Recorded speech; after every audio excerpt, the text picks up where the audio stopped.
Bonjour à toutes et à tous. Alors aujourd'hui, je vous propose une nouvelle vidéo pour vous présenter le tirage de Merlin. Alors ce tirage, j'en avais déjà parlé dans une précédente vidéo au sujet de l'oracle du druide. Donc le tirage qu'on va voir aujourd'hui est tiré du livret qui accompagne l'oracle. Alors pourquoi ce tirage-là? Parce qu'il y en a quand même 9 qui sont proposés. Moi j'ai trouvé que c'était celui qui était le plus facile pour la prise en main de l'oracle et surtout un tirage qui va tout de suite paraître pertinent. L'auteur le conseille lorsqu'on est face à une année qui peut être bloquée, lorsqu'on a des difficultés à voir les issues ou les solutions. Moi, j'irai plus loin. C'est un tirage que l'on va pouvoir utiliser lorsqu'on se retrouve un petit peu pieds et mains liés par rapport à une situation, par rapport à un événement, par rapport à un projet, ou lorsqu'on a l'impression que ça pédale dans la semoule, qu'on a des retards, des difficultés pour concrétiser, pour cheminer. C'est tout de suite un tirage qui va pouvoir nous amener un éclairage. D'ailleurs, on n'est pas obligé de le faire avec une question. Et c'est aussi un aspect intéressant pour les personnes qui peuvent avoir une difficulté dans la formulation des questions pour les tirages. Là, il n'y a pas de question. En fait, la structure du jeu va tout de suite nous permettre d'avoir les informations par rapport à la situation actuelle, par rapport aux difficultés que l'on peut rencontrer. Alors, bien entendu, on peut le faire avec une question ou avec des questions, il y a pas de problème. Moi, je n'ai pas trouvé que c'était nécessairement utile. Et on n'est pas non plus obligé de le faire pour un contexte, pour un domaine, en particulier domaine amoureux, sentimental, relationnel, professionnel, spirituel, etc. On n'est pas obligé. Moi, j'aime vraiment utiliser ce jeu sans donner un domaine, donc une direction, ni et sans utiliser de questions. En fait, j'apprécie que ce jeu reste libre et en fait, dans le tirage, dans la configuration du tirage, on a tout de suite accès aux informations. Alors si vous préférez le faire avec une question ou de mettre une thématique au début en disant: «Bah, c'est plutôt pour mon domaine professionnel, mon domaine spirituel», aucun problème, expérimentez. Par contre, moi ce que j'ai remarqué, c'est que ce tirage, le tirage de Merlin, est vraiment pertinent avec l'oracle du druide. Parce qu'au travers de l'oracle, on a l'auteur qui nous a vraiment fourni un enseignement au travers de symboles, de clés très intéressantes qui vont être valorisées avec le tirage. En fait, les tirages qui sont proposés dans le fascicule sont quelque part en lien avec l'oracle. Donc les deux fonctionnent ensemble. Utiliser ce tirage de Merlin avec un autre oracle, c'est faisable, certes, mais moi, j'ai essayé avec le Béline ou l'Oracle G, j'ai pas trouvé de j'ai pas trouvé autant d'intérêt, autant de pertinence, autant de vivacité dans l'interprétation qu'avec l'Oracle du Druide. Après, vous pouvez expérimenter, vous restez libre. Ça, il faut toujours se le garder en tête. Donc pour vous aider à cerner un petit peu ce tirage, j'ai repris un exemple d'une consultation que j'avais faite à une cliente, donc Alexandra, enfin que je nomme là Alexandra, c'est pas son vrai prénom, comme ça on reste dans l'anonymat, on va dire ça comme ça. Et pour ceux qui ont besoin d'un visuel, si vous le souhaitez, n'hésitez pas à m'envoyer un message, je vous enverrai le PDF que j'ai créé avec ce tirage de Merlin qui reprend les différentes positions des cartes ainsi que leur signification. À quoi correspond telle position dans le tirage. Je sais qu'il y en a qui sont beaucoup plus visuels, donc s'il y avait besoin, n'hésitez pas. Donc là, on y va. Donc sans question et sans thématique. La première carte que vous allez tirer va être placée tout en haut. Elle va correspondre à l'état d'esprit. Elle va aussi installer le contexte, quelque part la situation actuelle. Ce qui vient poser problème, ceux qui auraient besoin d'être travaillés. Le point de blocage, quelque part, on pourrait dire. Là, on est face à Nuivre. Nuivre, c'est le cinquième élément.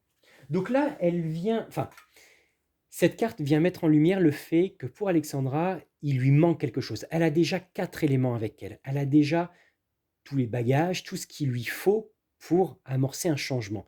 Mais elle n'arrive pas à amorcer cela parce que il lui manque quelque chose. Il lui manque un coup de pouce. Et on va voir un aspect intéressant au travers de cette carte, c'est qu'il y a un aspect plutôt brumeux. Et en effet, elle nous révèle que lorsque nous sommes dans des situations un peu trouble, on a tendance à se laisser submerger et on développe une certaine forme d'appréhension, d'inquiétude face à l'inconnu. Et c'est une carte qui nous demande d'avancer vers l'inconnu, d'accepter de cheminer vers quelque chose que l'on ne connaît pas, que l'on ne maîtrise pas encore. Il faut faire le premier pas. Ça peut aussi révéler tout ce qui Ça peut aussi révéler tout ce qui est de l'ordre de la recherche spirituelle, de l'évolution peut-être, artistique, d'un travail qui soit épanouissant. On peut avoir tout ce contexte qui est dedans.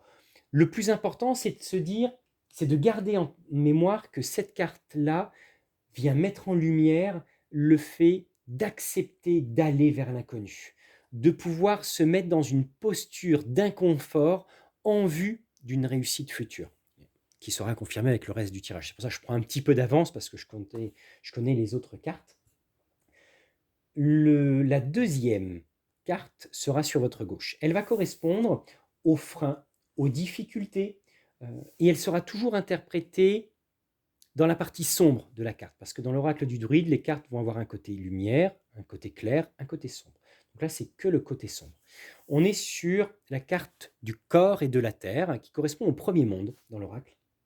Alors celle-ci, elle nous parle de trop d'assurance, d'une absence de rêve, parfois même d'une créativité qui n'arrive pas à s'exprimer, qu'on n'arrive pas à exploiter comme il se doit.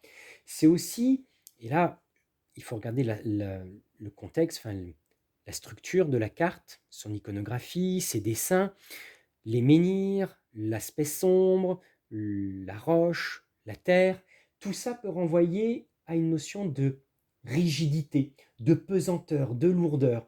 On peut carrément voir dans cette carte une difficulté à l'autonomie, à reprendre son propre pouvoir et à se laisser quelque part dicter par les autres, dicter sa voix. Donc quelque part, on reste dans une configuration où eh bien, on suit un peu comme un petit toutou et on ne fait pas valoir ses droits, on ne fait pas valoir ses positions.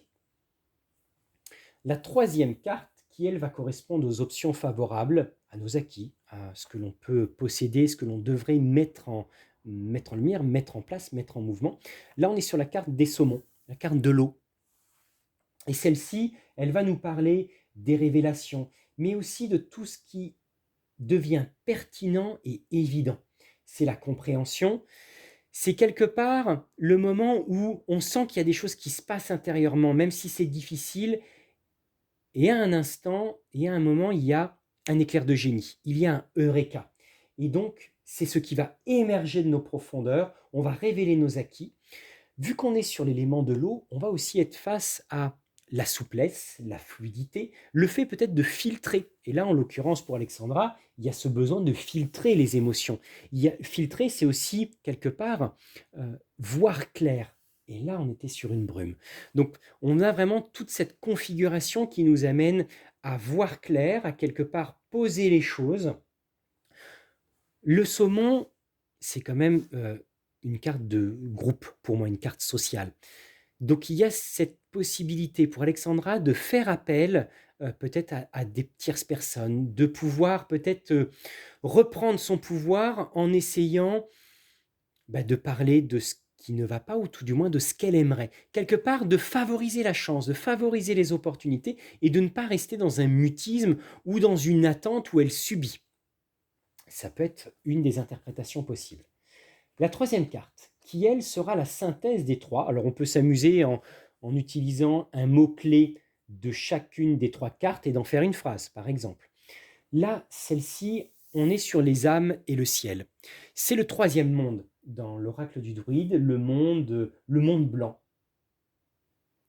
C'est un monde donc qui ouvre à la vision, à la clarté.